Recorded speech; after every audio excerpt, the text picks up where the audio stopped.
Ms Ford. My Lords, my Lady, before the short adjournment, I was dealing with the 5 reasons why, in my submission, the lower courts were right to uphold the concept of general discrimination. I'm turning to deal briefly with Huawei's criticisms of that, and I say briefly because in many cases these are things that have already been picked up in the course of my submission, so I can deal with them fairly shortly. Huawei first say that the judge's construction deprives the fair and reasonable limb of any effect, and I've dealt with that point. In my submission, it doesn't do that. It performs an important function in telling you that when you're asking what is fair and reasonable, you have to look objectively at the value of the portfolio, and what is fair and reasonable doesn't differ according to the characteristics of individual licensees. Huawei then say that the judge's interpretation renders the non-discrimination obligation difficult to operate in practice. That, in my submission, is not the case. Commercial parties are perfectly able to focus on the objective value of the portfolio and to bear in mind that they shouldn't be making distinctions on the basis of the individual characteristics of the parties concerned. It doesn't pose any practical difficulty. It simply means that what you don't do is to assume that the FRAND rate is necessarily the lowest rate that's ever been offered to any previous licensee.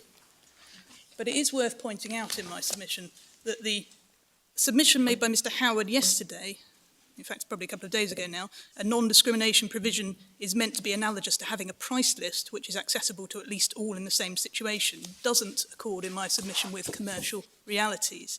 You can see that in particular from Qualcomm's intervention submissions at paragraph 62, where they make the point that licenses to patent portfolios are complex contracts, and they list some of the structures that might feature in such a contract, and they list running royalty rates, royalty caps or floors, upfront payments, prepayment discounts, adjustments for the volume of sales and or the term of the license, product-specific adjustments, terms to address past unlicensed sales, the option to renew the license on preset mutually agreed terms or processes, and varying terms of license rights. So they identify a whole series of complexities that can arise in these sorts of contracts. And you see a similar point made in Ericsson's written submissions at paragraphs 41 to 44.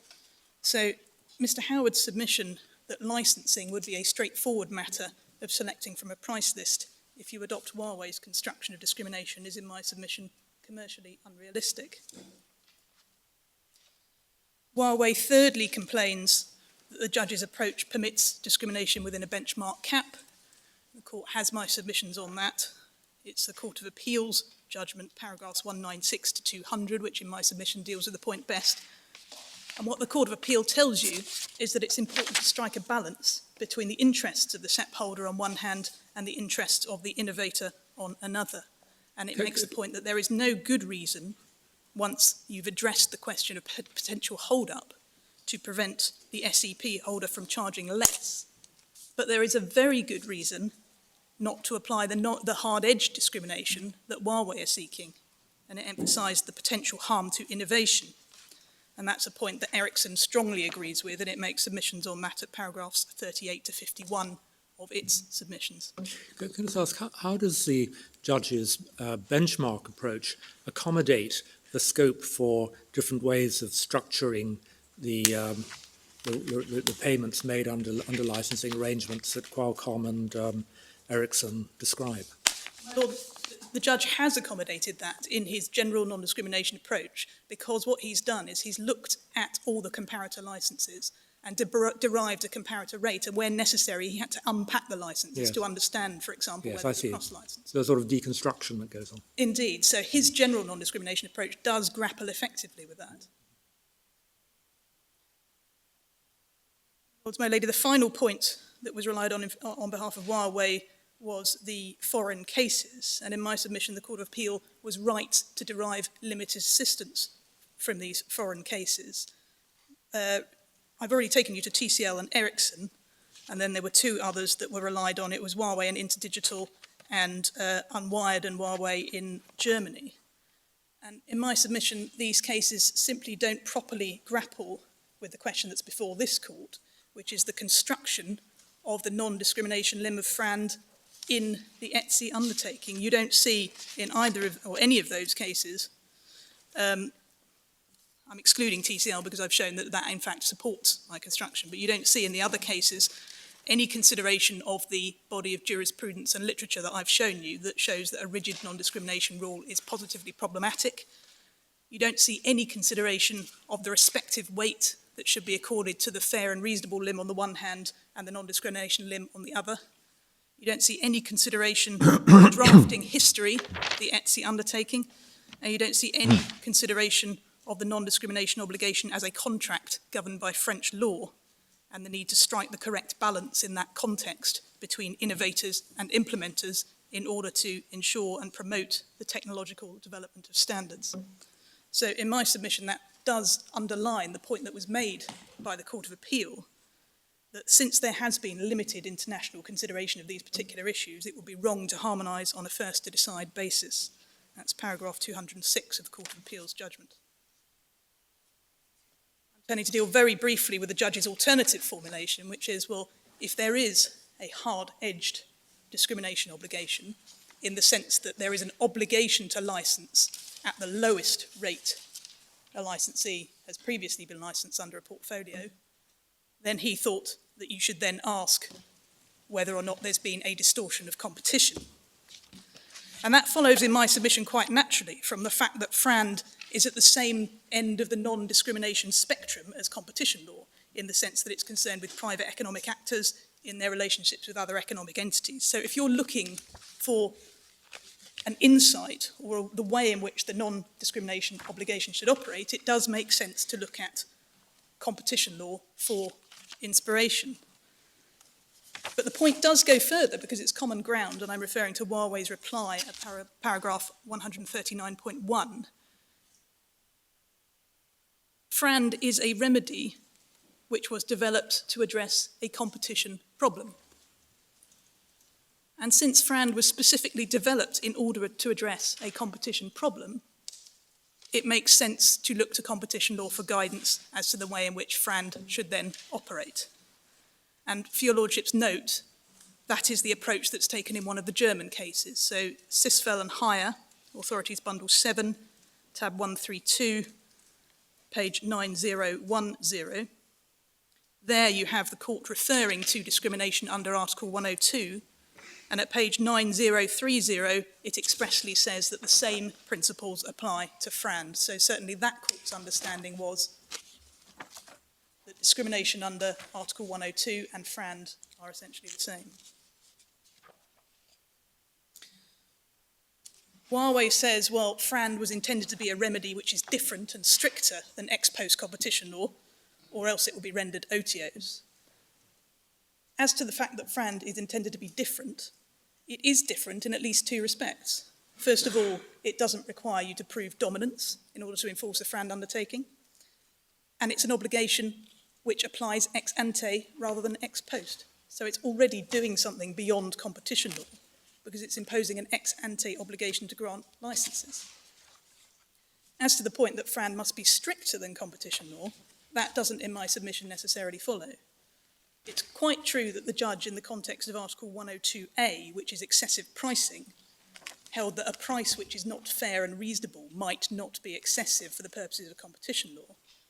But that doesn't mean that FRAND must be interpreted in a way that's more onerous in every respect. There's no risk in my submission that FRAND is going to be subsumed into competition law and become OTOs. And Huawei's final submission was that a competitive distortion requirement is some way going to make the non-discrimination limb difficult to enforce. And that, in my submission, says no more than the fact that if it's a requirement, you're going to be obliged to prove it. It is going to require expert evidence in order to prove a distortion of competition, but of course we know from the first instance trial that the parties adduce expert evidence in relation to the other limbs of FRAND as well. So in my submission, there's no force to the concern that introducing this requirement makes the FRAND undertaking in some way difficult to enforce. Accordingly, in my submission, the judge was correct to hold that if there is a hard-edged non-discrimination obligation, it must include the distortion of competition requirement for the reasons identified by the judge.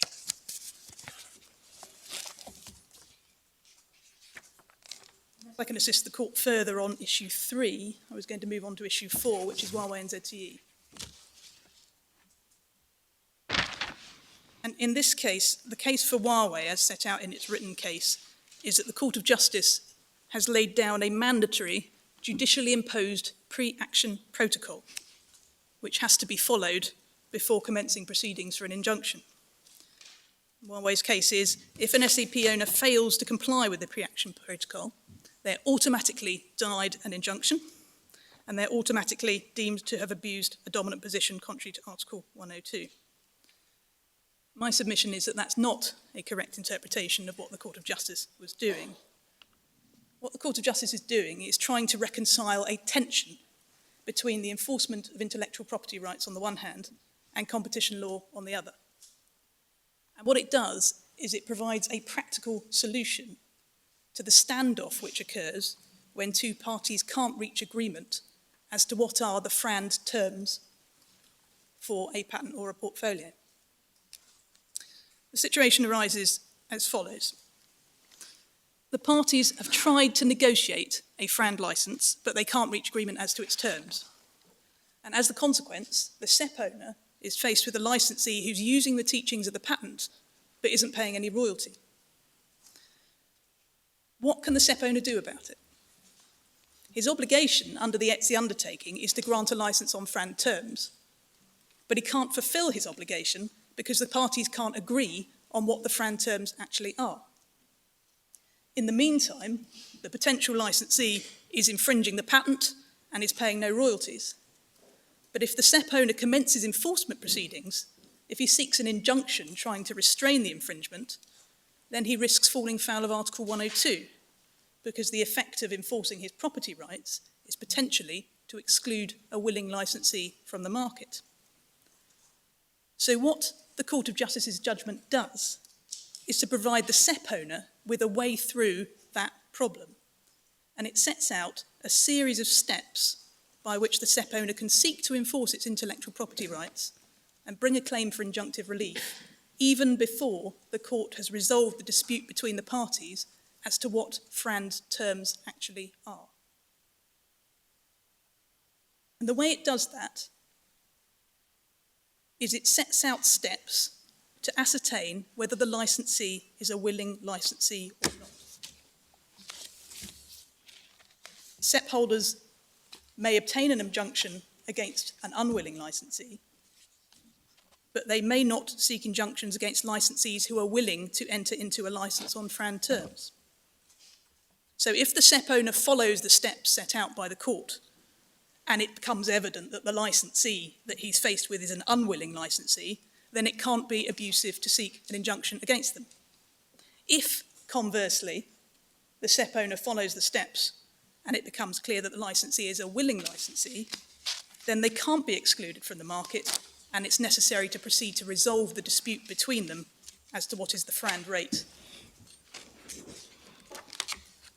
What the Court of Justice is not saying, in my submission, is that if you don't follow those steps, then your conduct is automatically abusive.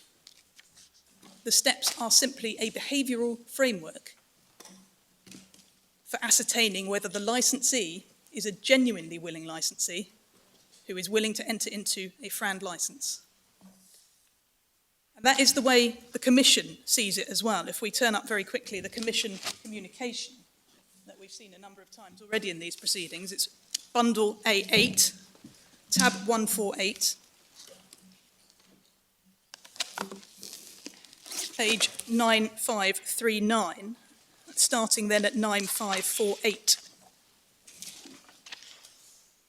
You see the heading 3.1, availability of injunctive relief under the Huawei and ZTE jurisprudence.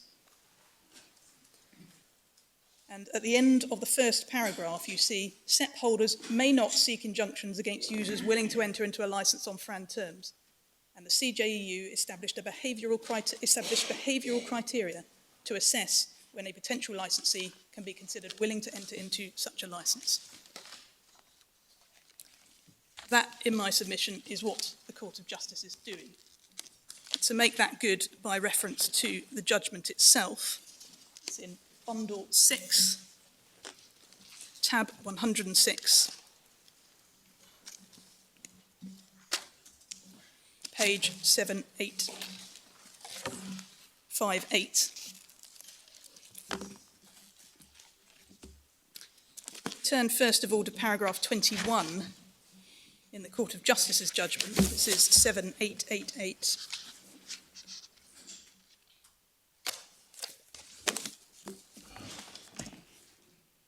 This is where the court's setting out the facts of the case. At 24 to 25, you see the court recording that the parties have been trying to negotiate a licence, but they disagreed on what was FRAND. Paragraph 26, you see the court recording that as a consequence, ZTE is using the patent without paying a royalty. 27, you see that Huawei then brings an action for infringement, seeking, amongst other things, an injunction. And at 28, you see that the referring court is concerned that the action might constitute abuse of a dominant position. If you turn on to paragraph 41, you see how the Court of Justice characterises the question that's been referred to it. It says, in the context of that dispute, the referring court raises the question whether the action for infringement seeking an injunction prohibiting that infringement, it goes on with various other details, is to be characterised as an abuse of a dominant position within the meaning of Article 102 TFEU, and accordingly whether the action must be dismissed. That's what it understands to be the question before it. Paragraph 42, it then says that a balance is to be struck between two competing interests, maintaining free competition on the one hand, and the requirement to safeguard a proprietor's intellectual property rights and its right to effective judicial protection on the other hand. The court goes on in paragraphs 46 to 47 to set out established case law that enforcement of your IP rights can only exceptionally constitute an abuse of dominant position. But then at 48, the Court of Justice says there are two factors which distinguish the case before it from the earlier established case law. The first one is explained in paragraphs 49 to 50, and that's the fact that the patent in issue is essential to a standard. And then the second one is explained in paragraph 51, and that's the fact that the proprietor of the patent has given an irrevocable undertaking to license it on FRAND terms. Paragraph 52 then crystallises the tension between IP rights on the one hand and competition law on the other. Because the court points out the proprietor has the right to enforce its IP rights, but in doing so, it can prevent products manufactured by competitors from appearing or remaining on the market, and thereby reserve to itself the manufacture of the products in question. So this is the vice in competition terms that the Court of Justice is concerned about when you commence proceedings to seek an injunction. It's essentially excluding competitors from the market. You see in 53, the Court of Justice goes on to say, a refusal by a proprietor to grant a licence on FRAND terms may, in principle, constitute an abuse within the meaning of Article 102. And in 54, you see again, the abusive nature of a refusal to grant a licence on FRAND terms may, in principle, be raised in defence to actions for a prohibitory injunction or the recall of products. However, under Article 102, this is still in 54, the proprietor of the patent is obliged only to grant a licence on FRAND terms. That is the extent of the SEP owner's obligations. And that's how the SEP owner avoids all this potential abusiveness in principle, because he grants a licence. But then the difficulty, in the case in the main proceedings, says the court in the last line of 54,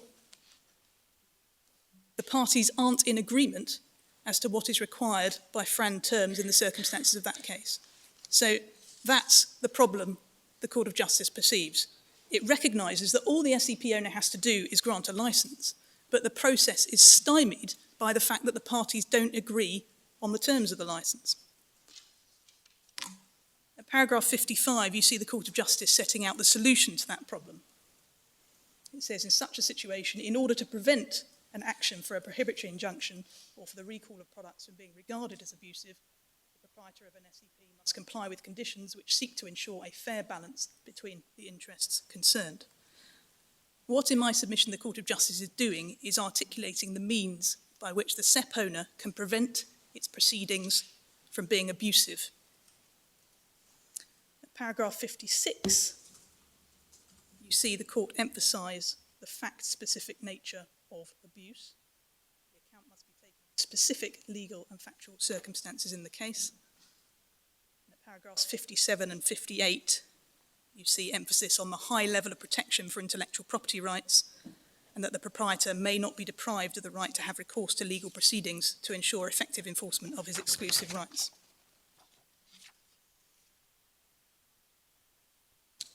At 59, you see recorded that although the irrevocable undertaking to grant licenses on FRAND terms cannot negate the substance of the rights guaranteed to the SEP owner, it does nonetheless justify the imposition on that proprietor of an obligation to comply with specific requirements when bringing actions against alleged infringers for a prohibitory injunction or for the recall of products. At 60, you see the only place in the judgment where the Court of Justice uses positive language to identify conduct which is necessarily abusive. So it says the proprietor of an SEP which considers that SEP is the subject of an infringement cannot, without infringing Article 102, bring an action for prohibitory injunction against the alleged infringer without notice or prior consultation with the alleged infringer, even if the SEP has already been used by the alleged infringer. What you then see at 61 to 64 is the court setting out what the SEP holder must do. So it must notify the infringer of the infringement and make a FRAND offer. And then at 65 to 66, you see the court identifying the alleged infringer's obligations.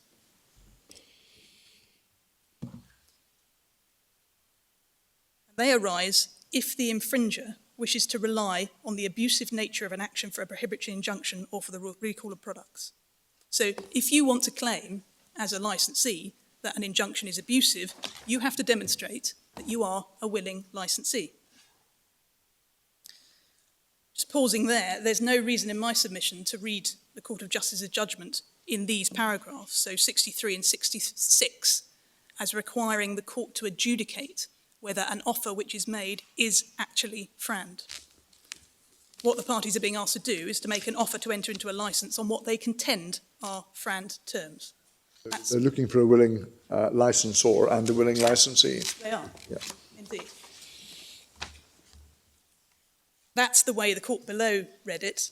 That submission must be the right way to read it, because it can't be right that the SEP owner has to anticipate exactly what FRAND rate the court is going to set, or it's told at the end of the process it gets no injunction. And that is an important point to emphasise in this case, because Huawei are claiming that no compliant offer was made in this case until after trial. And that's not right. The judge has found that the Huawei and ZTE criteria were complied with shortly after the commencement of the proceedings. And that's because it's not necessary to adjudicate whether the offer made was in fact FRAND. 68, you see that if there's a genuine dispute about FRAND, and it's evident that the licensee is in principle a willing licensee, then you have to go ahead and resolve the disputes. You can't, in those circumstances, press ahead for an injunction. And at 71, you see the court resolving the question before it. And it uses important language here. It says, an SEP owner does not abuse a dominant position as long as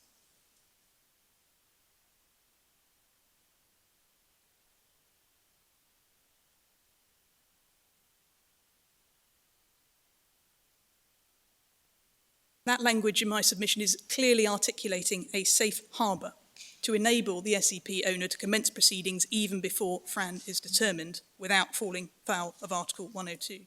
What it's not saying is the converse. It's not saying that if you fail to comply with those steps, you are assumed to be abusive. And you see that important language again in the dispositif on page 7896. Does not abuse its dominant position as long as. So in my submission, what the Court of Justice is doing here is setting out a way through a conundrum for the SEP holder and a way it can enforce its IP rights even before FRAND has been determined. That construction is also shared by the Dutch court. It's in the Philips and Asus case, which is one to which Mr. Speck made reference. It's Authorities Bundle 7, tab 121, page 8364. You see there, if you turn to page 8430 in the judgment, paragraph 4.165, above that paragraph you've got a heading, the Huawei and ZTE judgment. What MS page, sorry? It's 8430. 8430.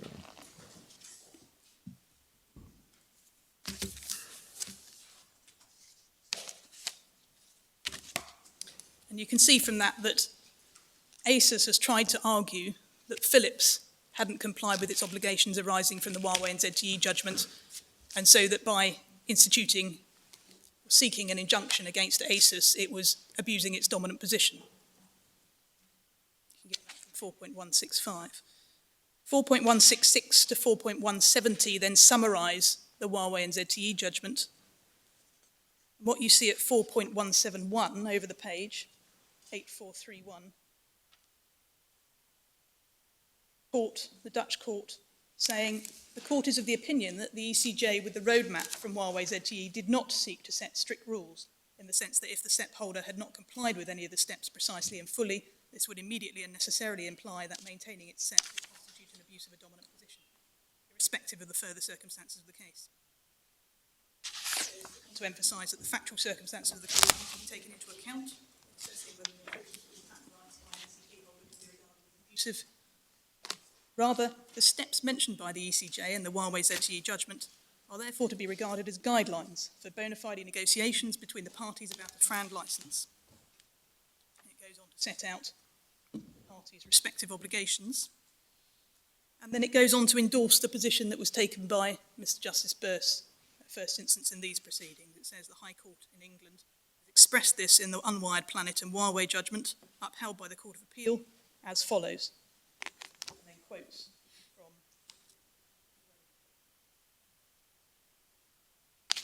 the construction that I'm advancing is shared by the Dutch court.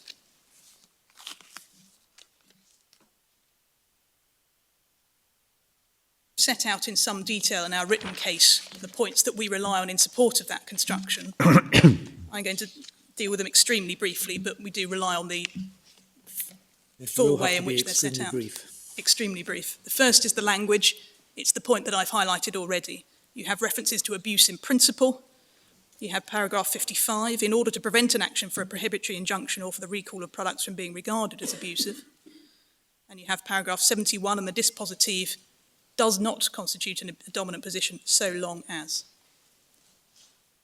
The second point is the nature of Article 102 itself. Article 102 does not set down strict and rigid rules about abuse, irrespective of the circumstances, and that's a point that's emphasised in the judgment itself at paragraph 56. And it cites Post Denmark, which is in the bundle. It would be inconsistent with the nature of Article 102 and its fact-specific nature for the Court of Justice in this case to be setting down rigid rules indicating something that's abusive, irrespective of the circumstances.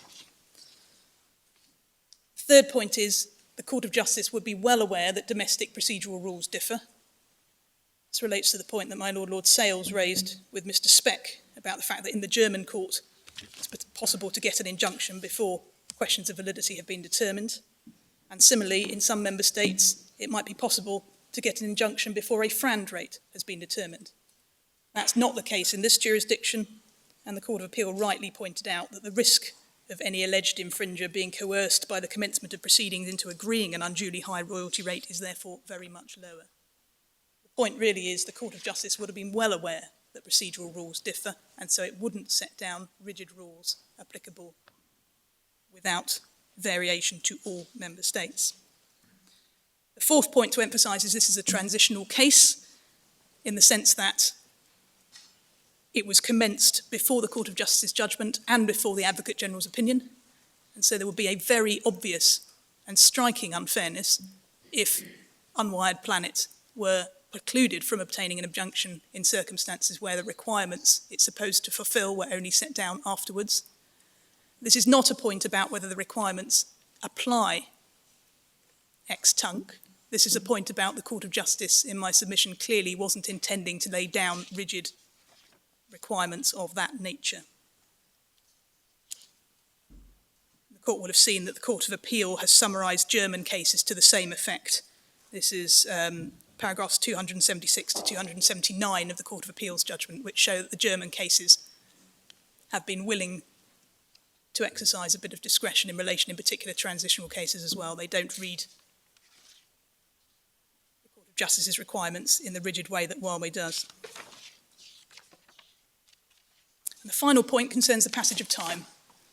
It's clear in my submission that the Court of Justice is considering the position when you commence proceedings, and as the judge below rightly pointed out, it's a very different position a number of years later, 3 years down the line.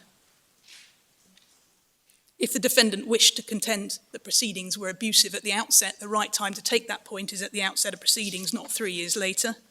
And there's an element of artificiality in saying that you could easily at the outset of the proceedings have issued another claim form once you've made your offer and rectified the problem.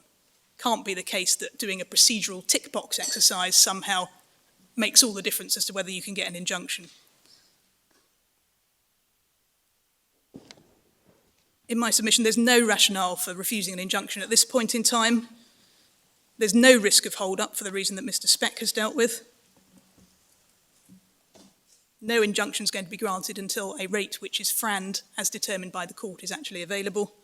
And if at the end of it all, the court has determined a FRAND rate and the licensee doesn't take it, in my submission it cannot possibly be right that the court then finds it cannot grant an injunction because of a procedural omission at the outset of the proceedings. My Lord, unless I can assist the court further, those are my submissions. Thank you very much.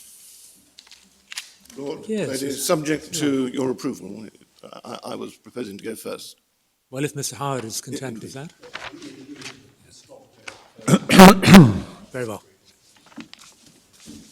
First of all, in relation to the question of case management and whether that issue has arisen. It was argued before the Court of Appeal, as one sees from paragraph 74 of the judgment at Core 2, page 97, MS 570. It was rejected by Lord Justice Floyd at paragraph 111 at 105 of the hard copy, MS 578. It appears in our grounds of appeal to my lords and my lady at, among other places, paragraphs 10 and 17, which one can find in Core Bundle 1, MS 87 to 89. The background to this matter is that ZTE issued a claim in relation to Chinese FRAND before the jurisdiction challenge in this country was heard, and reference to that is made by Mr. Justice Henry Carr at paragraph 11 of his judgment at Core Volume 2, 374, MS 846. Conversant challenged the jurisdiction of the Chinese court, and the challenge was rejected on January the 18th, 2019. One sees that if one goes to Authorities Bundle 12, tab 218, at MS 12152, where one sees that the point was taken that proceedings were afoot before the English court. That was not accepted as a basis by the Chinese court to decline jurisdiction, and one sees that if one turns over to MS 12155 in the paragraph starting under Roman II, in the last few lines, it's explained that the plaintiff used the Shenzhen Guangdong province as the R&D and production place for its wireless communications products. That is to say, Shenzhen Guangdong province, China, is the place where the standard patents involved in the case and the place where the contracts were negotiated and executed. The judicial organ of Shenzhen, Guangdong province, the court has jurisdiction over the case. So that's the view that's been taken in relation to the matter by the Chinese courts. That has been appealed to the Supreme Court by Conversant, but of course that appeal is pending. As things stand, we have, under the draft proceedings that have been instituted in this case, a FRAND trial currently scheduled for April next year. And of course, what is likely to happen, absent case management in this country, should the proceedings go ahead in any form in this country, is that that trial will go ahead before the resolution of the matter in China. It's fairly clear that that is the outcome which Conversant is seeking.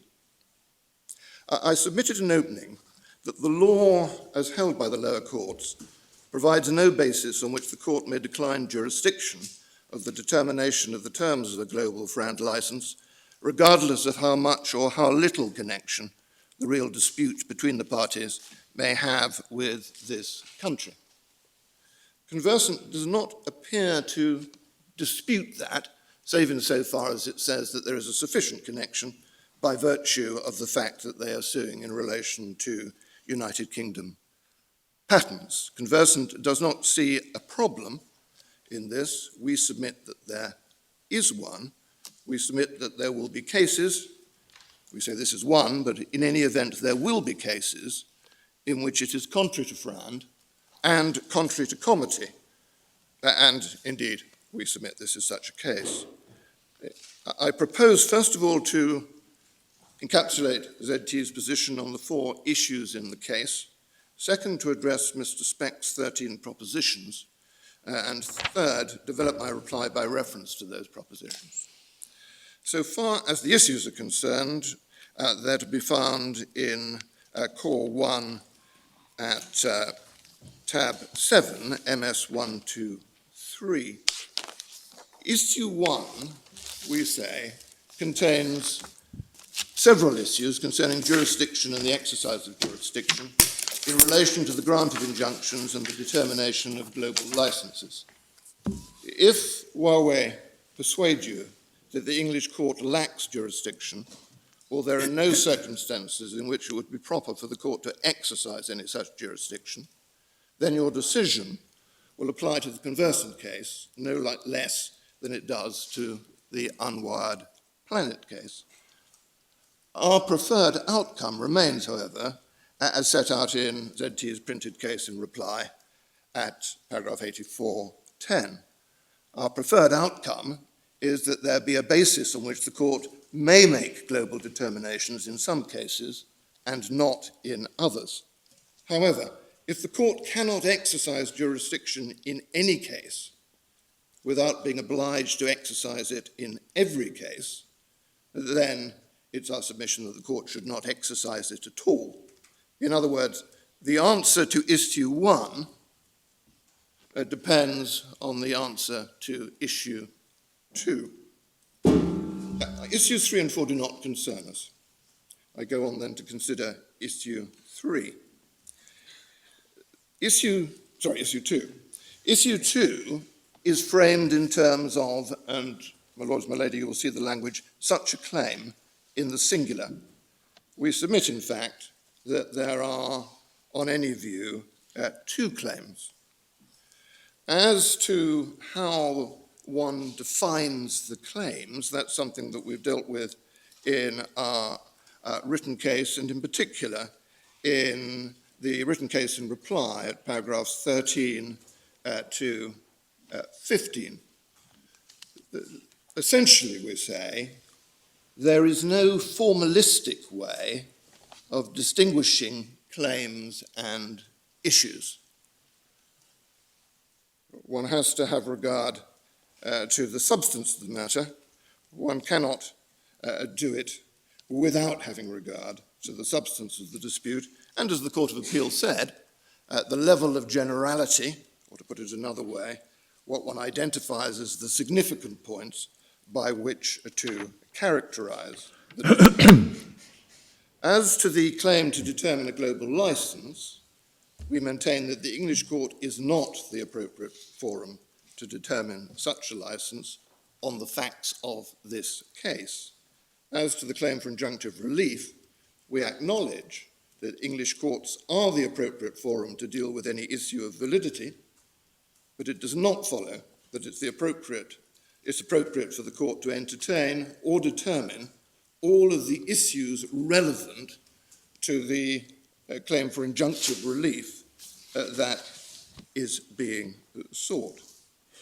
And we note, just anticipating a submission I will develop shortly, that if the ETSI undertaking is contractual and the pursuit of the UK patent injunctions is not FRAND, then the pursuit of the patent injunctions is in breach of the undertaking. Now, Mr. Speck, in his submissions, raises two questions. First, how can it be said not to be appropriate to determine the terms of a global license if it's necessary to do so in order to determine whether or not to grant an injunction? And second, and relatedly, how could it be inappropriate to determine the terms of a global license if a global license would be FRAND? There are three parts of the answer to both questions.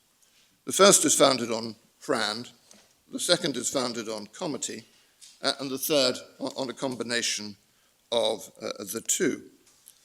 First, as regards FRAND, it is important to bear in mind that ZTE is not bound by the findings in the Unwired Planet case. If the conversant case continues in this country, there should be all to play for as to what is FRAND, subject only to two provisos. The first proviso is what is set out as agreed in the Statement of Facts and Issues, and the second proviso is such features of FRAND as the court may fashion for itself without reliance on any factual findings in the Unwired Planet case.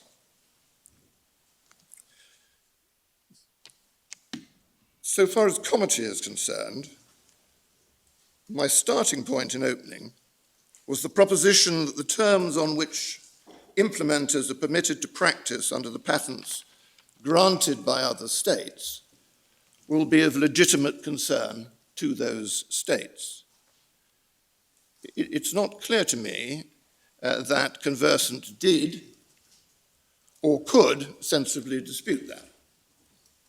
I also noted in opening that the antitrust and competition laws of different territories may result in different terms being regarded as FRAND under different legal systems. Insofar as Mr. Speck took issue with that, at least in relation to this case, it appears to be on the basis that it was speculative. We don't understand how it can be said to be speculative, having regard to the findings of Justice Henry Carr in his judgment at paragraph 62 and 63 as to the differences in the law under the Chinese approach and the English court approach to FRAND, and as to the fact that they are based on different policy drivers. And of course we heard from Ms. Ford earlier this afternoon that FRAND is in this context something which has been developed and is very closely associated with competition law. So we would say that it is far from speculative. On the contrary, on the findings of this case, it plainly arises. And in relation to that, if I may take you just briefly to the Hoffman-La Roche case, which we went to previously in Authorities Bundle 11, tab 201, at at page 11509, I would respectfully invite my lords and my lady to have regard to the last 4 lines of the top paragraph on that page, and the way that the matter is put there in the brief on behalf of the United Kingdom and other governments whose brief it is. International law principles recognise that a nation may prescribe laws and adjudicate claims beyond its own territory only when its assertion of jurisdiction does not infringe the rights of other nations to determine the law applicable to conduct within their own territories. And I draw attention there to the fact that it's the rights of other nations to determine those matters that gives rise to the issue of comity. It's not just a question of the private law rights that may be at stake. I come then to the 13 propositions advanced by Mr. Speck. I won't comment on proposition 11 as it's a critique of an argument that is being run by Mr. Howard. We accept that the others are literally true. However, 3, 4 and 9 are also potentially misleading. Proposition 3, which is in the transcripts at page 262, line 13, is that the payment of a royalty under a license to a portfolio of patents is not payment by way of damages for infringement of each individual patent in the portfolio, nor is it predicated on any assumption that all the patents in the portfolio would, if litigated, turn out to be valid and infringed. The word that is important there is all. The position or the proposition is consistent with validity and infringement of some of the patents having a profound effect on the value of the portfolio.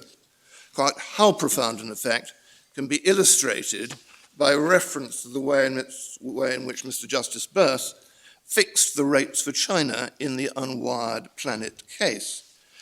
Mindful of the time, I should perhaps just give you the reference. He explains the approach to the rates in paragraphs 582 to 586 at core bundle 2, 283, MS 756. And in particular, you will see there is a table set out there which shows what the consequences would be of knocking out, in that case, one patent. In relation to, I think it's 2G, it results in a halving of the rate.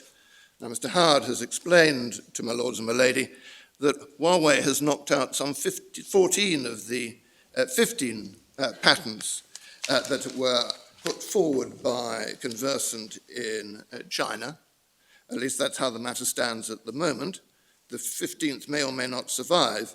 However, even assuming that it does survive, if rates were fixed by the methodology employed in the Unwired Planet case, the effect of knocking out 14 of the 15 could be to reduce the royalty, we don't know by whether we can say by 15, but plainly by a very significant number indeed.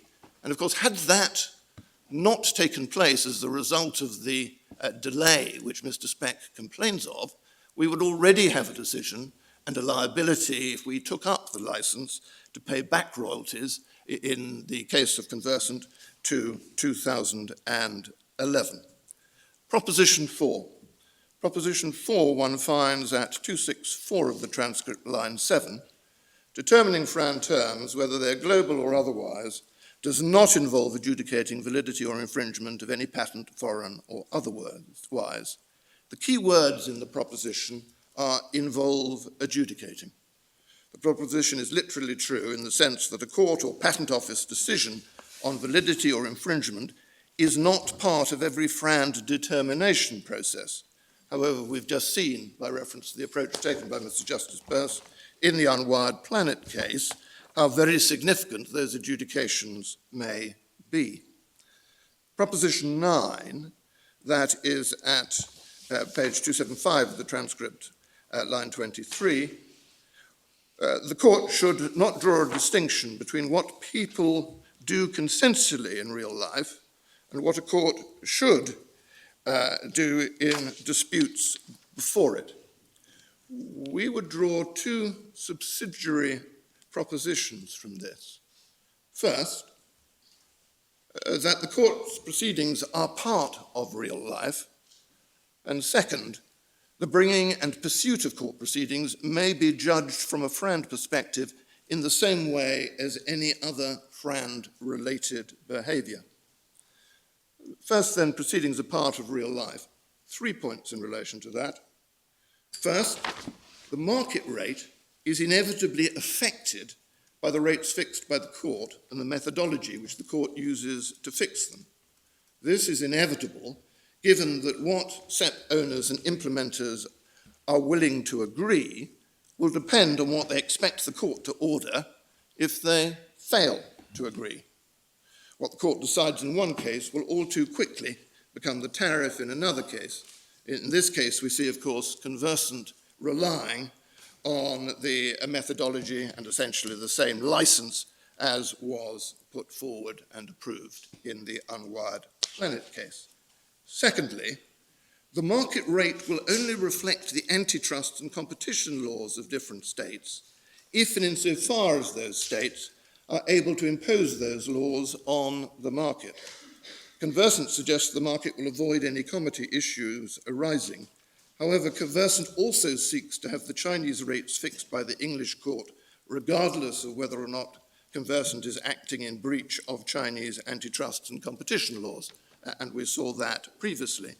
If and insofar as the English courts make access to the UK market depend on paying rates for China in accordance with English law, it will be moving the market price away from where it would be under Chinese law. Third, since FRAND is normative, someone has to say what the standard is. The striking thing is that Mr. Justice Burst and the Court of Appeal managed to deal with that without making any reference to French law. We saw that Mr. Justice Burst defined FRAND by reference to what the willing licensor and willing licensee would agree without hold up or hold out. One sees that at paragraph 107, Core 2, 206, MS 679. But hold up and hold out are themselves normative. Lord Kitchen explains in paragraph 5 of his judgment in the Unwired Planet case at Core 2, page 12, MS 485, that hold up and hold out involve acting unreasonably. The Court of Appeal in the Conversant case gave content to FRAND, as we have seen, by reference to the protection it believed that the implementers and SEP owners required, and that we see in paragraph 98 of the judgment, Little Roman 2 and Roman 3, Core 2, 101, MS 574. So reasonableness is a standard, it's a normative standard, and someone has to impose it. To the extent that the court fashions it, we submit the court may take into account the implications for the way in which it fashions it for the sensible resolution of disputes, both consensually and through the courts. Second, then, the bringing and pursuing of proceedings may be assessed as part of real life.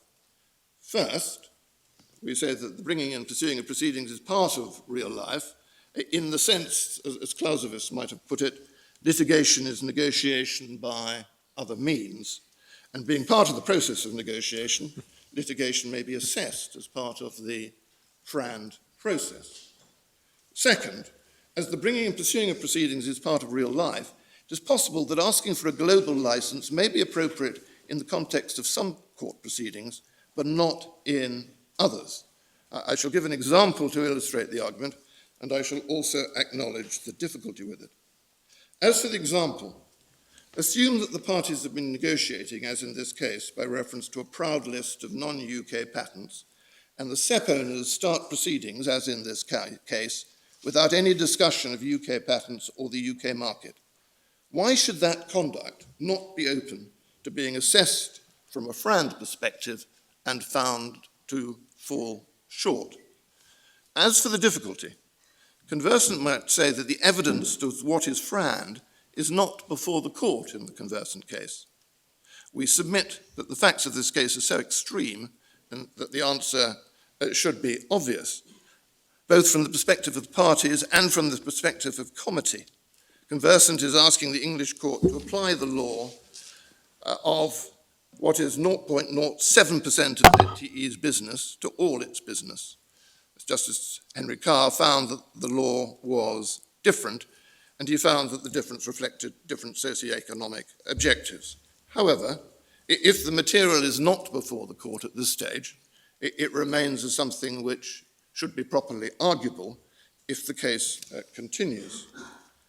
I want to say something, if I may, briefly about madness. In relation to madness, it's this. The further point about real life concerns negotiating country by country. And what was said is it must be madness to negotiate country by country, 150 countries or whatever. There is a middle way. Conversant could have litigated in one or two key markets. That's how global licenses are arrived at in real life. And if the implementers decline to enter into a global license after a reasonable number of test cases, then Conversant might argue that it was reasonable for it to insist on a global license. But why, one may ask, should the court assist Conversant to skip the test cases in different jurisdictions and go straight to a FRAND license when that is not what happens in the real world? What Mr. Speck is asking for is a two-tier system, but the other way. He's saying that if you go to court, you can immediately go to a stage which you would not ordinarily reach, or reach at that stage, if you were negotiating consensually in the real world.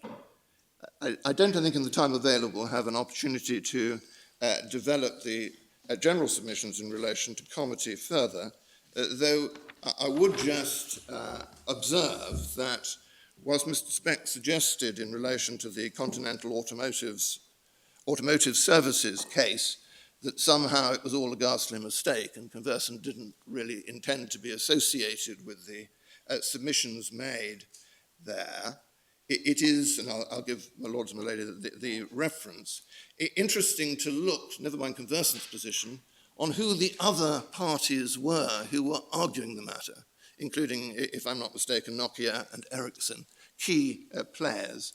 The reference is Authorities Bundle 11-212, and the relevant page for the parties is 12019. The relevant submissions 12052. I'm not going to develop the argument further in relation to case management, since I don't have the time, save to say this. We say that case management can be taken in at this stage, taken into account in considering the forum issues, because in considering where the proper place is to litigate any particular claim, however you characterize it, one may have regard to how it would sensibly be litigated if it were to be litigated in that particular court. And if, as a matter of case management, the sensible thing to do would be to, even if the case were to be here, move substantial chunks of it to be determined in another jurisdiction, that is something which can reasonably be taken into account in deciding whether or not it should be here in the first place. And then finally, in relation to case management, we would say that the questions of reasonableness and proportionality that arise in a case management context may mirror and reflect the substance of FRAND itself, so that if the court takes the view that a party in asserting its rights in a particular set of patents in this country is not acting in a frowned manner, that will be a reason why, or further consideration, for managing the case in a way which deprives them of any illegitimate advantage they might obtain that way. And so in conclusion, we would say this: Conversant has chosen to sue in this country for one reason and one reason only. It's given the choice, claimants will sue in the jurisdiction which is most advantageous to them. Nothing surprising or evil about that. The decision of the lower courts are plainly seen by non-practicing entities to be favourable to them. It is a matter for this country, if it wishes to shift the balance of protection against implementers and in favour of portfolio owners in relation to UK patent monopolies. Conversant has not shown any public interest in favour of such a shift, but this country may do so if it thinks it the proper thing to do. What Conversant has not begun to explain is how this country can be justified in shifting the balance of protection against implementers and in favour of portfolio owners in relation to foreign patent monopolies. That is what the decision of the lower courts does in this case, and that, we submit, is wrong. Lord my Lady, unless I can assist you further. Thank you very much, Mr. Bloch.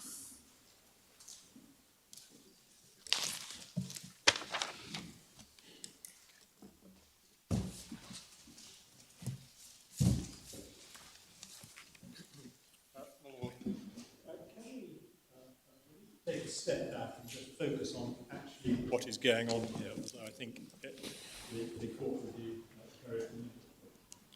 Of course, firstly, Huawei is a Chinese manufacturer of phones. The issues that this case gives rise to would apply to any manufacturer or seller of phones worldwide. Now, Huawei's sales, as I pointed out, are predominantly in China, and it's either the 75% or the 85% figure that I gave you. The important thing is there are very few sales relatively in the United Kingdom, 1% or thereabouts, and one must not lose sight of that. This case is, with respect, a classic case of the tail wagging the dog, where the jurisdiction where the predominant sales take place is one that the claimants seek to avoid. And yet they come before the courts in this jurisdiction and say you should, and indeed must, the way they put it, determine the rate for disputed Chinese patents. In our submission, you only have to think about that for a moment to see that there is something wrong. Now, the claimant's case is in many respects confused. You heard from Mr. Speck, for instance, it's not necessary to consider things like validity of the patents, but you will see when you reread their written case that they claim to be entitled to what they call patent protection in China, and they often talk about being entitled to royalties in China and things like that. But the question is, what is patent protection? What is it you're entitled to? You don't have any rights where they are disputed, and as Conversant showed how fragile actually these portfolios are. Now, what you have here is two claimants who are not prepared to sue in China to vindicate their alleged property rights.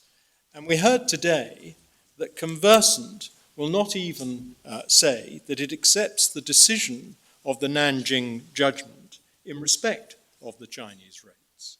Now, that is a matter of great concern to Huawei, but I would respectfully suggest that is a matter, or should be a matter, of concern to this court, where what one sees is that what is truly going on is an attempt to avoid any scrutiny or valuation by the relevant national court.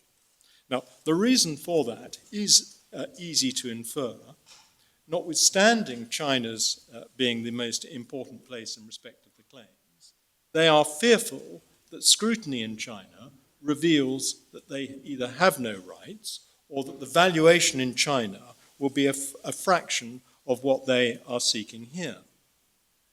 Now, you need to feed into the mix that these are actions by NPEs, non-practicing entities, owned by private equity funds who see an opportunity to profit through this tactic. And that is revealed, I mean, it is fairly startling. If you could go to the supplementary bundle and to Apple's intervention, it's SB tab 4, page 10459.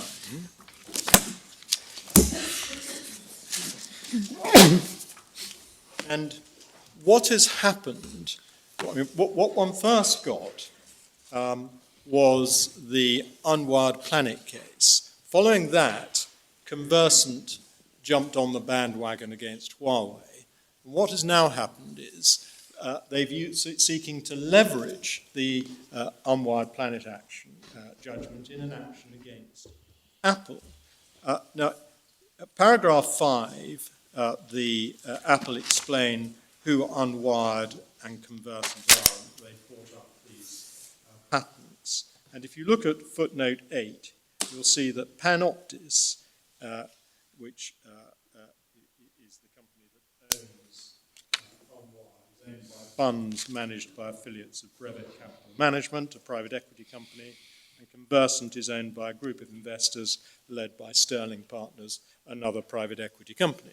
Now, I'm not saying there's anything wrong with private equity.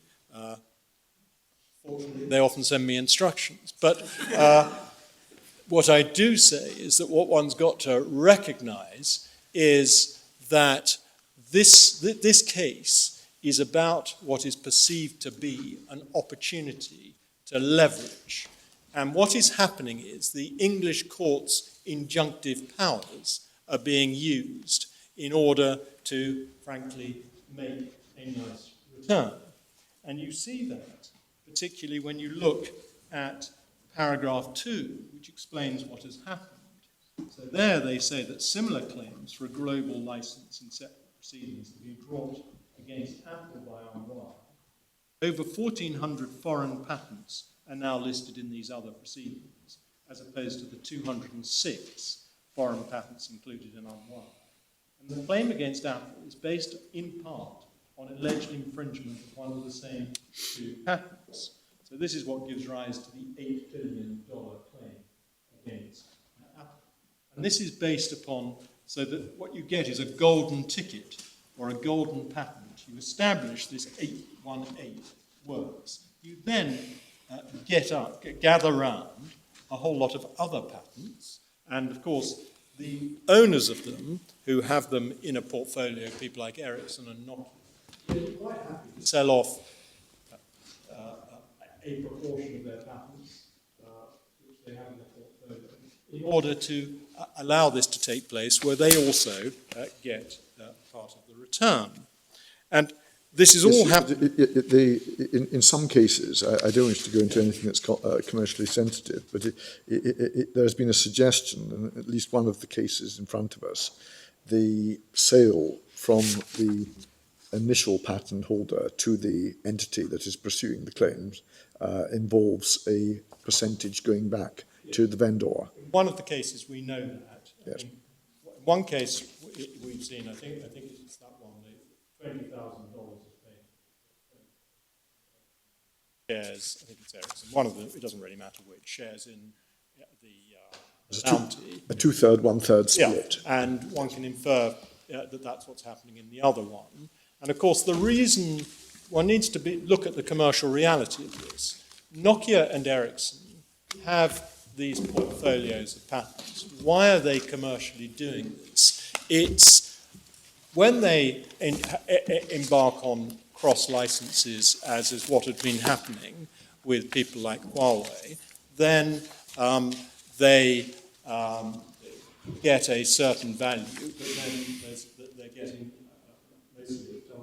cross-licensing effect. But as their interest in mobile phones has declined, because they missed a trick in the market and they got overtaken by Huawei, Apple, Samsung, and so on, they exploit the patents less, and they have an opportunity, and this is in the evidence, the judge dealt with this.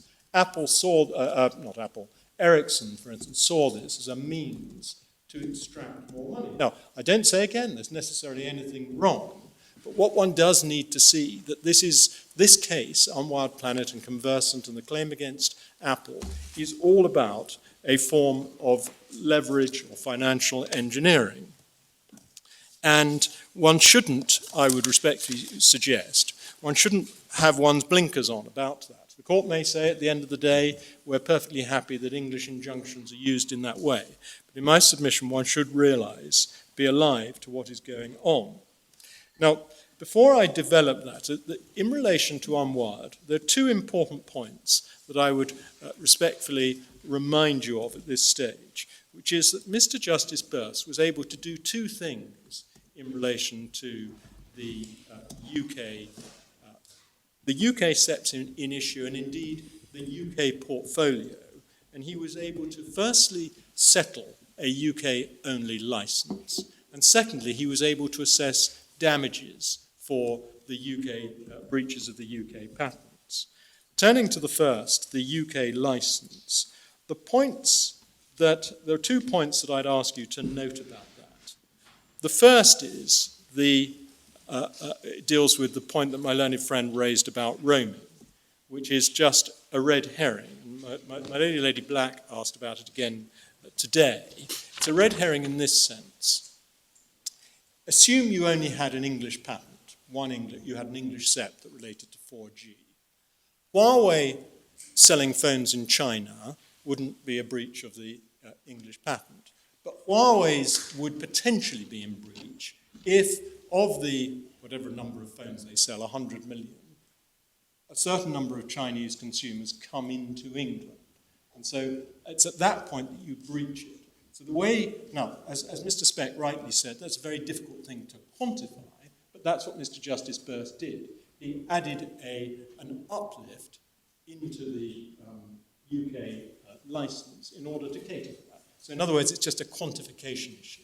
It doesn't have anything to do with saying Etsy must be international or it has to work in a certain way. It's simply, if you were looking at a UK licence there and you have a manufacturer in China or wherever it is, it could be in the United States, you have to assess, well, even though he's selling his phones in the United States, how many will come into the United Kingdom?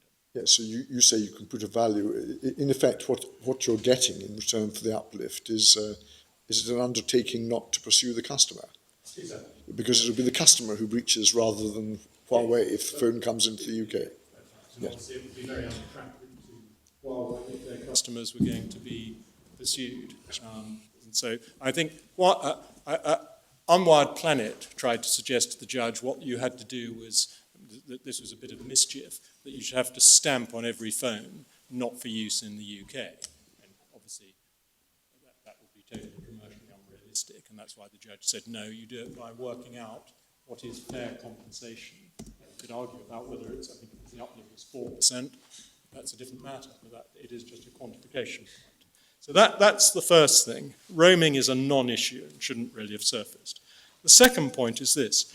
Mr. Justice Burse, in settling the UK licence, took account of the inefficiency and inconvenience of having to deal with things on a UK-only basis. And so what he did was he doubled the rate and held that that was frowned for a national licence. And that is judgment paragraph 602. So the UK settled licence deals entirely with UK rates and also deals with the fact that it is a single country licence. Now, the reason Mr. Justice Burse concluded that the UK licence was not frowned overall was because he was the view you could only have a single set of terms that could be frowned, and that had to be global, where you were dealing with a global player. But that was the reason why he didn't follow what the Commission had said in Motorola. Now, as things stand now, because the Court of Appeal said, and we agree with them, it can't be right to say there's only one set of terms that can be frowned. So the issue now that the respondents have with the UK license is, I mean, what's the difficulty with it? The difficulty is it requires them to sue elsewhere in order to prove their rights on the foreign patents. Now, in our submission, just as a matter of common sense, there's nothing wrong with that, where those rights are in dispute, but also where those rights, and here particularly China, are the real rights in issue. And that's my client, not my complaint, but my client's complaint, that what is going on here is an attempt to avoid litigating in the place that actually matters. And again, one has got to be realistic. In the current world, and the world where telecommunications is essentially dominated by companies in China and the United States, in these sort of cases, the most likely places where you would litigate are going to either be China and the United States, possibly one or two other minor places, but the most significant markets are always, unless the world changes, going to be China and the United States. Now, the important thing is the inefficiency has been priced into the UK settled license, and so it gives adequate compensation for the patent owner for the UK patents and indeed his entire portfolio, whilst preserving the rights of the implementers. Now, the second point I wanted to refer to was damages. Now, the learned judge awarded damages for past infringement. Now, how did he do that? He did that by extracting the United Kingdom rates from the global settled license. Now, one could have an argument as to whether or not what you should be doing would be just using the UK settled license or the global settled license. The logic of the judge was, since he said you should have a global license, the logic was you extract the rates. The important thing is that the judge could and did segregate the UK damages by reference to the UK patents in suit and indeed the whole UK portfolio. The reason he was dealing with the whole UK portfolio was because it was recognised by Huawei that once there'd been a couple of trials, they basically gave up on seeking to dispute validity of the UK portfolio. Now, the important thing is, though, the judge recognised, and this is a key point to this case, that in awarding damages, he had to restrict the damages, even though he was using the global settled license as the benchmark from which to extract the rates, and even though he's saying that would be the license that they would have entered into, he had to restrict the damages to those referable to matters over which the High Court had jurisdiction. Now, this then leads me to the significance of our point, which Mr. Speck has to some extent overblown, that damages are an adequate remedy.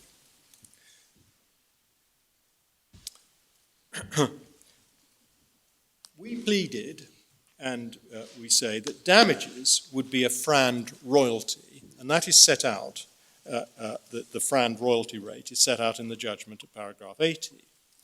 Now, 800. Now, Mr. Speck, I think, says that awarding, firstly, damages in a case like this in lieu of an injunction would be contrary to ETSI, and contrary to the ETSI scheme. Now, you will have seen that is actually the approach, for instance, that is taken in the United States, it's taken in China, and it's taken in Japan. I'll come to Germany separately.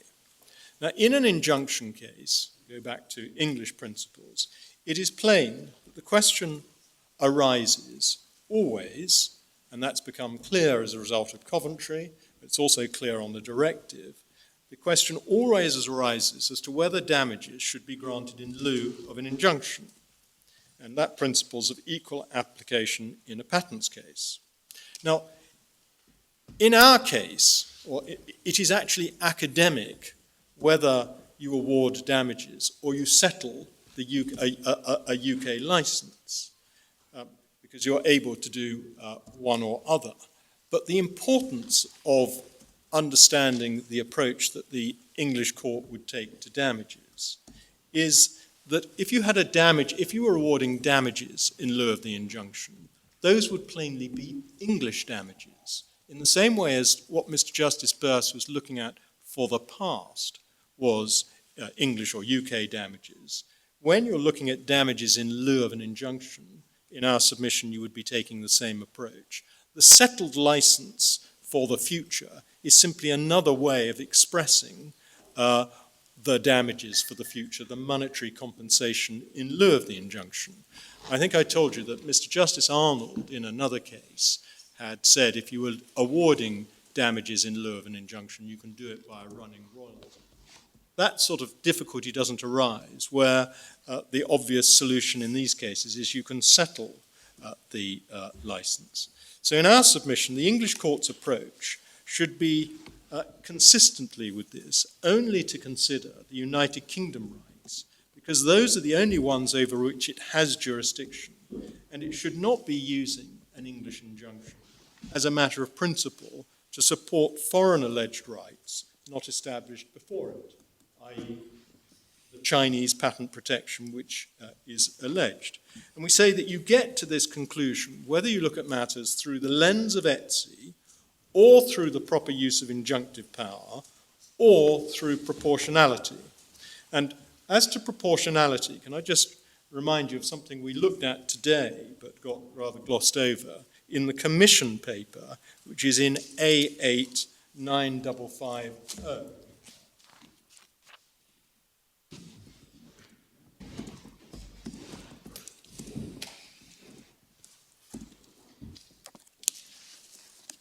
Tab 148. And you may remember that the Commission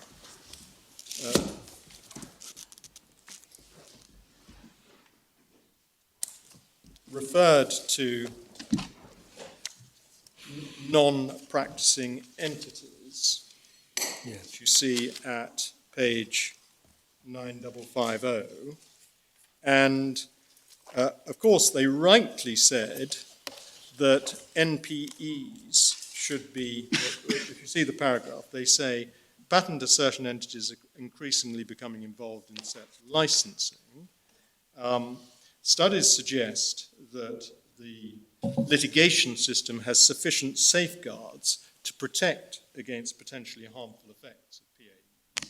They should be subject to the same rules, including after the transfer of SEPs. Increased transparency and predictably should reduce the margin for abuse.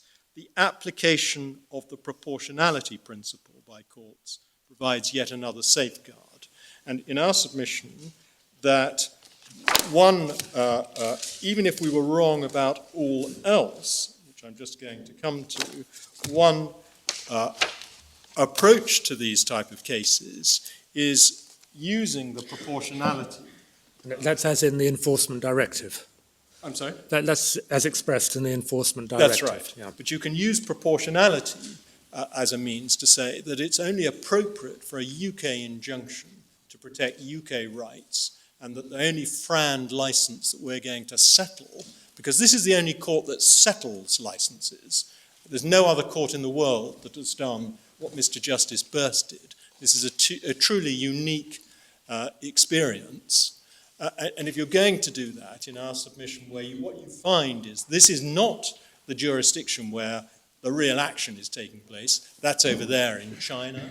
These are NPEs owned by these private equity funds who are seeking to game the system, and one should be saying it's not proportionate for us to use the injunction in this way. Now, if I just turn for a moment to what Mr. Speck's argument, what he says in relation to what is going on in these cases is they're just about valuation of a license on a portfolio of patents, and that doesn't impinge on validity, on infringement or validity of foreign patents. Now, we say that that is plainly wrong, and the Chinese judgment is probably the best evidence of that. But moreover, it raises important issues of, you've already been addressed on, of comity and public policy. And these matters are of legitimate concern to my client. Now, it's only right that I should also just pick up a point that has been sort of sub silentio being suggested by Mr. Speck, that somehow Huawei are the free riders and his clients are the people who are the innovators. I think the court should understand that the opposite is actually the case. I've explained to you who Mr. Speck's clients are, but Huawei spend about $9 billion a year on research and development, and they're a huge contributor to standards worldwide. The reference to that is in MS 2941 at paragraph 14. And, I think they are probably the biggest contributor to the new 5G standard. So they sit, in fact, on both sides here. They are both a licensor and a licensee. This isn't a position, and the court shouldn't be approaching this thinking, well, here is somebody who is seeking to exploit things and get a free ride. Now, my lord, the issues of comity are real issues. They're not just concerned with questions of validity, but also the scope and method of valuation. And the method of valuation that has been employed by the English court is, although on Mr. Justice Burse's approach will apply to China, the United States, Japan and Germany, it does not in fact accord with the way the courts in those countries would approach the exercise. Now, the Commission document which we just looked at makes that very point. There is no harmonized or universal approach to valuation. Now, I'm going to come to the Nanjing judgment, which we've already looked at. The German judgment, which you were looking at earlier today in Dusseldorf, also bears that out. I should correct one point from our written case. You'll remember Mr. Speck pointed out that we'd used the word insignificant, whereas the word irrelevant appears in the judgment. That related to a translation issue. I think it was the other way around. Or the other way around, but I think we've got irrelevant in the current version, but it's purely because we were looking at an earlier translation. So, but the important point is that what the German court is actually saying is that the approach that the English court has taken to the assessment of damages, for instance, is not one that they're necessarily going to take any account of, because they actually have a different approach, and that was the key point, to non-discrimination. So that was why that is. Now, I think they were also concerned about jurisdictional issues. There's a part in judgment earlier where they talk about there being an absence of information as to, well, they refer to a rule under the German code that effectively the court first seized goes ahead, and the court second seized stays its proceedings to await the outcome of the first court. And he said there was a lack of any information as to how the English proceedings and the German proceedings were interrelated temporally. yes, that's right. But I mean, what all of that shows, it shows the muddle we're getting into, where you then have this court saying, well, actually, I'm setting the rates. And when you go to Germany, for all sorts of reasons, they're saying no. When you go to China, we see how even more concerned they are about it. And Could I just ask you a bit more about this point about, you were saying quite rightly that the English court is the only one in the world that has settled the terms of a license. And in one of the American cases, at first instance in the district court in California, the judge declined to do that because she said that it involved a colossal amount of work in terms of evidence and so forth. It would be enormously expensive. But we've seen that other jurisdictions are looking to see whether there has been a FRAND offer made, because if there hasn't, the patent can't be enforced. And in order to, if you're going to assess whether there has been a FRAND license offered, you're going to have to hear all that sort of evidence. And if you're explaining why there was or wasn't a FRAND license offered, you're going to do so by reference to what would constitute a FRAND compliant license. The point your lordship's raised is a very interesting one, and actually sort of right at the centre of things, because you have to actually. The thing that's interesting is the different approaches in foreign courts. So that if you look at, say, Germany, and China's the same, they look at this behavioural context as to whether people are behaving in a friendly way, I think is what in the trade they've started calling it. But what they don't do is the sort of thing that the English judge says, well, we've got to do is I've got to roll my sleeves up and actually go into it in great detail. And their approach, therefore, it is institutionally quite different. And so the question is, if all you're doing is saying, well, I'm looking at the parties' behaviours and I'll decide based on that whether I'm going to give an injunction, what you're then saying is, well, if I think one is behaving in bad faith, then if it's the licensor, you won't get an injunction, or if it's the licensee, you will be injuncted. But what you're then saying is, well, outside of that framework, we then go on to damages claims rather than having the protective injunction.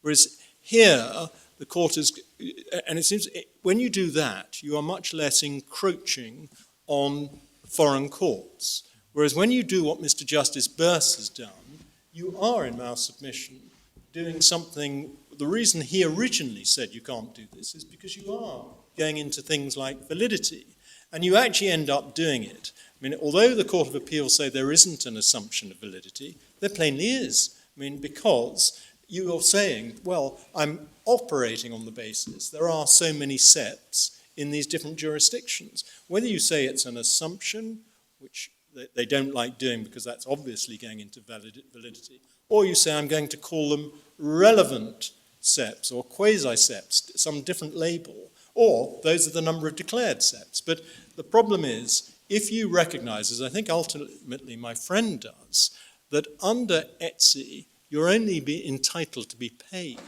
for what are in fact essential SEPs, then a court that is then going to seek to set a royalty rate has to actually come to a view as to how many you've got. Now, and so questions of validity and infringement simply cannot be waved away. Now, I don't want to, because I've taken you through it, I don't want to spend a lot of time going through in my reply the Nanjing judgment, not least my friend didn't refer to it, but the headline point is that the Nanjing judgment results in a royalty rate which is 35 times less than the amount Conversant is claiming, which they extract from the Mr. Justice Burse approach. Now, on any conventional analysis, certainly in the commercial world and the commercial bar, perhaps where I'm more familiar, the idea that somebody would have to pay hundreds of millions of dollars for rights which they dispute and which they're not going to be allowed to dispute is, and I would say it strikes, I would say any commercial person as, to put it as surprising, is at its lowest. So how do we get there? Mr. Speck speaks of Huawei needing a license to practice the standards, for instance, in China. The problem with putting things in that way is it simply begs the question, why do Huawei need a license in China? Well, they only need a license if Unwired Planet are right that they have SEPs in China. Now, there are 5 points that have been put forward as to justify this. The first is that ETSI mandates it, I think not because that's actually what it says, but because it's the only practical option under what he calls the ETSI scheme. Alternatively, because of the Etsy undertaking relating to families of patents. Thirdly, I think he said because Etsy ought to be understood in the same way as other undertakings, such as the IEEE. And then he said invalidity is priced in any way. And finally, the foreign cases support the proposition. Taking the first point, Etsy, I've made detailed submissions on the construction of Etsy already, and I don't propose to dispute those. To repeat those. The critical point is that Mr. Speck, as I say, when actually he came to look at Etsy, his submission, as I understood it, recognized that the only rights that you have under Etsy are to be paid for what is an essential patent, a true SEP. You don't have any rights to be paid for declared SEPs. Etsy could have set up a scheme, it would be a very odd scheme, it could have set up a scheme which said you are entitled to claim and be paid for declared SEPs. The reason it would be very odd, one mustn't lose sight of the fact that declaring a SEP is a self-certification process. I mean, it would be a very nice system if I could self-certify and as a result say, you must pay me some money. I'd be very tempted personally to do it. But that interpretation of Etsy is, in our submission, implausible and not what was intended. It would allow patent owners to obtain payments for multiple declared patents without establishing anything more than the golden patent. And you can see how Unwired Planet are seeking to export this in their claim against Apple. It encourages over-declaration of patents, which is a vice. It requires payment of potentially enormous sums, despite legitimate disputes as to essentiality, infringement, and validity. And it deprives implementers of the right to have royalties assessed by courts whose patents they are. And of course, the comity issues are very real issues. They're very real in that it is the courts of the sovereign who've granted the monopoly who are the appropriate court to decide whether that monopoly right does exist, and for socio-economic reasons to decide on their value. And because ultimately it is the consumers in that state that have to pay the cost.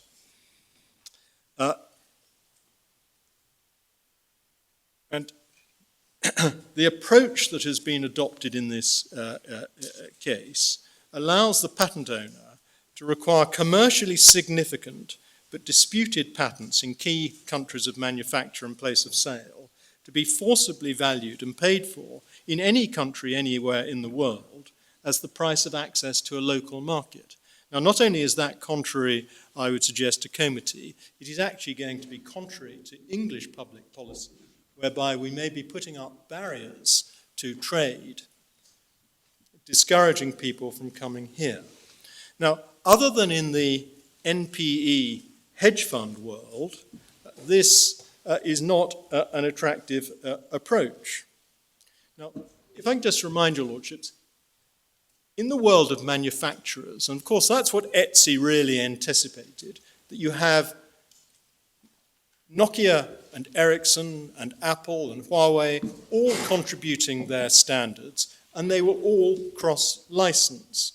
What Etsy could never have anticipated is that you would have this sort of situation where NPEs pop up who seek to game the system. Now,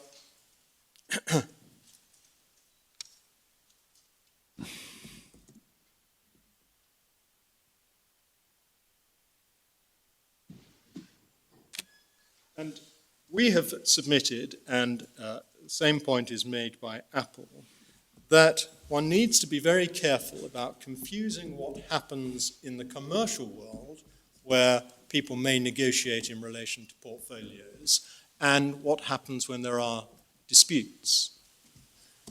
And in the real world, which the respondents are keen to point to, in the real world, the negotiations may cover all sorts of things and have, for instance, if you are taking a license in relation to SEPs, you may take licenses in relation to all sorts of other things. And we suggest that if the courts, and this court, exercises a national jurisdiction, that is not, in our submission, that is actually consistent with the ETSI scheme, but even if the ETSI scheme does contemplate global licenses in practice, it doesn't render the scheme unworkable. The disputes of the type that we're dealing with here have been resolved for many years by patent owners suing in jurisdictions of most importance. The United States courts, obviously, until China had become so important, had been the preeminent ones, and they to date have only considered national remedies in FRAND disputes. And nobody has suggested that this has made the scheme unworkable. Now, the families point. The short answer to the families point is that Clause 6.2 of ETSI makes clear that the licensing obligation only applies to family members that are in fact essential. Now, in the course of dialogue, I think particularly with my Lord Hodge, my learned friend suggested that it might be a fair inference that where technology has been established in one jurisdiction, to say that the same is likely to be the case in another jurisdiction. In other words, that's not necessarily so. That it's not only not necessarily true, it is 100% wrong, and it would be a dangerous route to go down. My Lord Briggs was looking surprised. I was just jibbing slightly at the percentage. Yeah. I have been guilty in my customary way of forensic hyperbole. But, I mean, I think it is common ground, isn't it, that the concept of family relates to a single invention, to use that in a completely non-technical sense. Being completely non-technical, it relates to the same invention. But the fact that it relates to the same invention does not lead to the conclusion that the patent of that invention in the United Kingdom and the United States and Germany and China is valid. That's just... I mean, you might say, and as somebody coming new to this, you might say that's not very sensible, that the world of patents should be different. But that's been the position for the last 120 or so years. And one can't just suddenly change that now. No, and national courts do look at other experienced national patent courts as a check when they are dealing with a patent validity, patent infringement case. There's no doubt about that. Yeah. But yes, you can have a patent which is upheld in the UK but turned down in Germany. That's right, but you've got to remember the position becomes more acute in our particular case, because what you're doing in China is things might have been translated and into Mandarin, and as a result of that, you may have not quite got it right. There are all sorts of issues that can arise. There are also different approaches. It's not just to validity, not just to, well, there are a whole lot of issues that, I mean, just summarize them without going into detail. The claims of family members can in fact differ substantially. National laws on interpretation have not been harmonized, and national laws on validity have not been harmonized. So, and I've been given a note by those who know more about it, who say to me, it's supposed to relate to the same invention, but that's frequently not the case. We had a case that happened last year called, it was at Activists, I think, Yeah. where we held that a patent wasn't valid in the UK. The same invention had the patent upheld in Germany, I think. And I think the Dutch courts followed us, didn't they? Yes. Yes. So there's no uniformity even within right. Europe. But I also think, as I understand it, in Activists, when I say you, the court has come up with an approach to things which is actually not universally accepted. And so that is very much a United Kingdom approach. Yeah. And so that's one of the reasons you can find a patent may be held to be valid in this country, but in Germany or China or the United States, they say, no, thank you. Yeah. And conversely, it might be the other way. Now, that's all a matter for, at some point, for sensible heads to get together, but that's not for today. But not only is that the case, the approach to valuations differ. And that is a significant point. There isn't one approach. So the Chinese approach in the Nanjing judgment is actually to determine how many SEPs have you actually got. It's not, they don't do it, I mean, you can say another approach is to do it on some sort of guesswork. But that's not the approach in China. It's actually precise. Now, so that, the family's point is not a red herring, it's a point against my friend, not in his favour. And clause 6.2 doesn't assist. Now, you referred to another standard, the IEEE. I don't want to turn it up because of the time, but if you go to look at it at supplementary bundle tab 17 at MS 10682, which is where the bylaw is, you will see that it actually contemplates that you should not be entitled to seek a prohibitive order based on an essential patent claim where there is a dispute about validity and until validity has been determined by the appropriate national court. So that is actually entirely inconsistent with my friend's case. Now, the next point, invalidity is priced in anyway. Flaws with this is, firstly, it misunderstands how comparables are used in these exercises. In order to use any comparable to obtain a rate, one needs to ascertain the relative strength of the portfolio in question when compared to the comparable.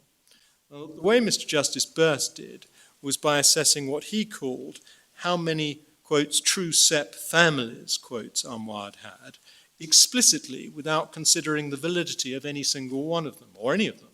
And that's paragraph 207. And the same was made for his cross-check. So all the problem with Mr. Justice Burst's approach and the problem with the United Kingdom court, or the English court, trying to set a royalty rate for China or for anywhere abroad is, the truth is, it's making assumptions which it shouldn't be making. Secondly, it's not possible to make reliable use of a comparable without knowing both the strength of the two portfolios and the extent to which they can properly be compared. Now, the foreign cases, which we've spent a lot of time looking at, and the most important point to get out of the foreign cases is that no court anywhere in the world has set a FRAND rate on a global basis. And if it had, I'm sure Mr. Speck would have told us about it. Now, in Apple and Motorola, which we looked at, which is authorities for tab 81, it's not necessary to turn it up, the court, we saw that the usual approach in the United States in these FRAND cases is to award damages, because that's regarded as an adequate remedy. Now, the high water point of my learned friend's case is the decision of the Ninth Circuit in Microsoft and Motorola, authorities 11, tab 210. But with respect, you need to, as I'm sure the court has, understand very carefully what was going on there. In that case, Microsoft, who were the licensee, the putative licensee, sought a worldwide license from Motorola And they were asking for the United States court to adjudicate on that. Now, the way the case was actually put by the court, interestingly, was the court said it was a contract claim. And the reason the court said that, as I understand it, is because there is a FRAND or FRAND equivalent undertaking which you are entitled to take. That puts you in the position of enforcing a contract. And so in that case, obviously if two parties say to the court, we have a contract, and that contract requires the court to, for instance, determine a royalty rate for a Chinese patent, for instance, then the court normally would say, yeah, okay, if that's what you've asked me to do, then I'll do it, even if that's not something I would normally do. And that's why you don't get involved in that case in problems about comity, because that's what the parties were asking to do. And that is all explained by Mr. Justice Burse in the Viringo case, in Authorities 10 at tab 190.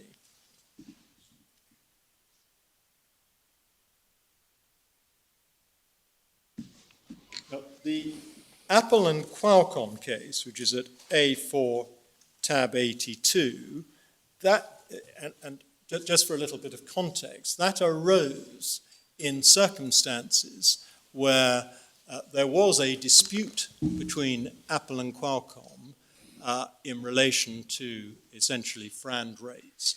And what happened was litigation took place, it eventually settled, in a number of jurisdictions relating to issues of validity and appropriate rates, and that's at least what was being sought.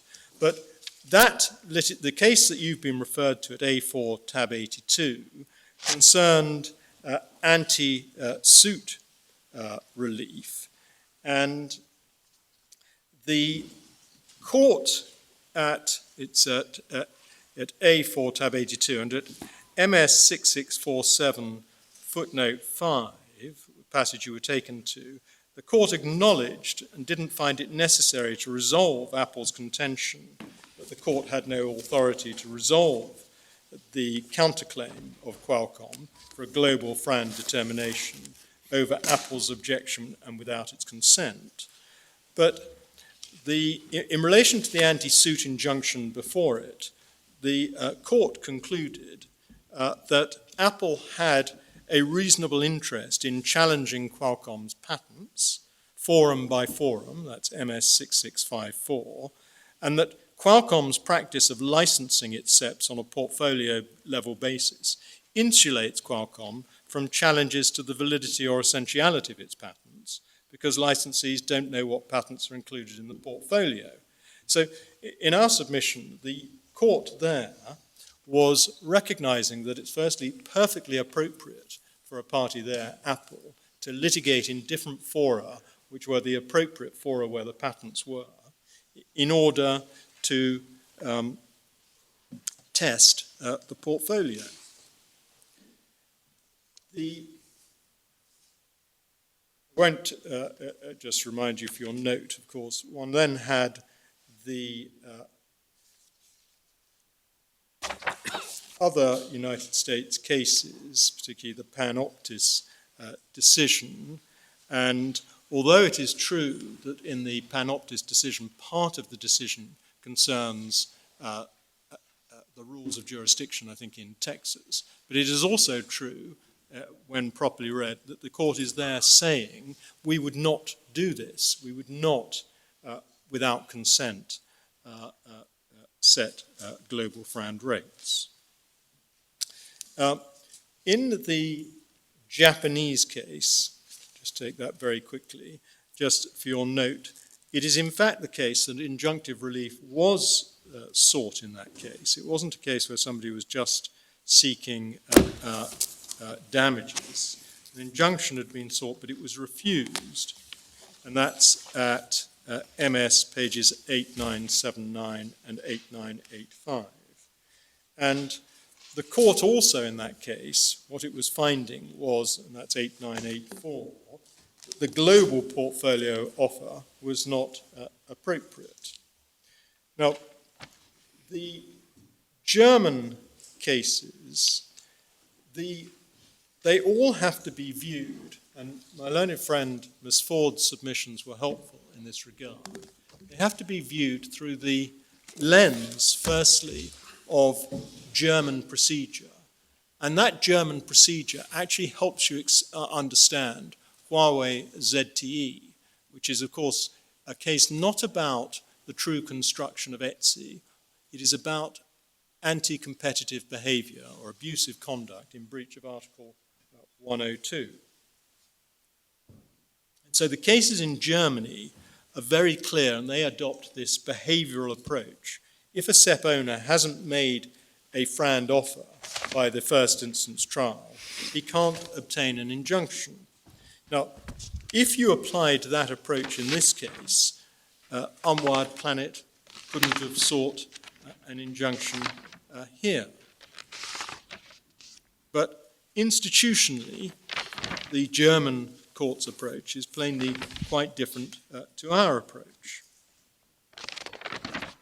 Now, what this survey of the case law shows is, as I've already said, this court has taken a unique approach and has set itself up as akin to the Copyright Tribunal, but here now as an international patent licensing tribunal, purporting to set rates for a portfolio, regardless, in fact, of whether patents are part of the same patent family and regardless of whether they are valid and infringed, and by reference to an English approach.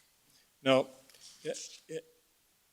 our conclusion that we urge upon you is that the lower courts have not, there has been a case, this is a case of judicial overreach, and Mr. Justice Burse correctly recognized the limitations that the court should operate under in Varingo.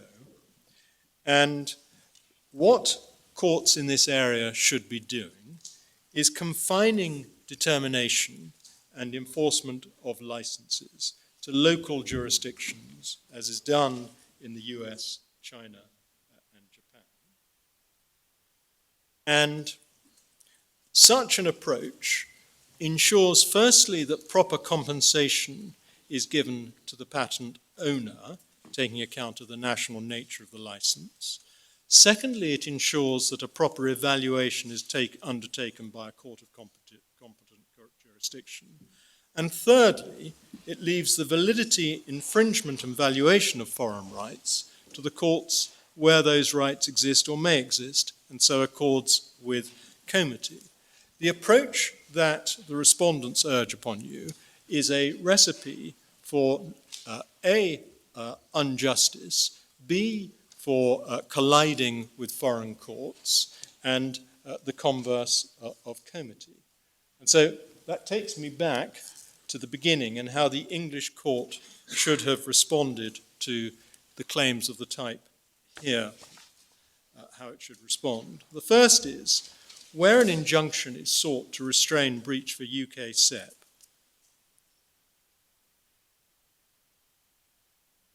the English court should confine itself to relief relating to the UK SEP and other SEPs in the UK portfolio where those are established either through litigation or agreement. Secondly, where the parties do not agree to determination of issues relating to foreign patents, the English court should decline to do so. Thirdly, that course is perfectly consistent with ETSI. Further, in any event, it would not require trespassing into non-justiciable matters and breaches of principles of comity. So accordingly, the learned judge in Unwired Planet should have only settled the UK global license, and therefore no injunction was needed as Huawei were prepared to enter into it, or any injunction should have been conditional upon that. In conversant, leave to serve out should not have been given unless the relief was limited to a claim for a UK royalty in respect of the UK SEPs that were in issue. No one, contrary to what my learned friend is saying, Mr. Sepp, I understand my learned friend does lots of Sepp cases, so he's actually lucky that I haven't called him Mr. Spock. I had a mental note not to do that, but there you are, now I've done it. But the critical point is that leave shouldn't have been given out unless relief was limited to the UK royalty, and no one is saying that they're not entitled, if that's what they wanted to do, to pursue their claim for UK relief in respect of the UK patent. But as we've pointed out, the reality is they're not in the least bit interested in that. Thank you. Well, thank you very much. Well, Before we rise, Yes, there was one factual inaccuracy in what my friend said. He said the US courts had never set global FRAND terms. And of course they have in that Microsoft and Motorola case that followed on after the anti-suit case. It's referred to in Lord Kitchen's judgment at paragraph 69. The point I was making, they've never set it without consent. The whole point of that case is that Microsoft was asking them to do it as the putative licensee. I made that clear in my submissions. yes, thank you very much. Well, we're very appreciative of the quality of the submissions that we've received on behalf of all parties, and we're also grateful to Council for completing their submissions within the time that we had allocated. We'll now take some time, I think, to consider the submissions that we've heard. Perhaps on behalf of all counsel, I ought to apologise for the length of our written cases, which I'm conscious we had not necessarily adhered to most recent practice. Yes, that point hadn't escaped us.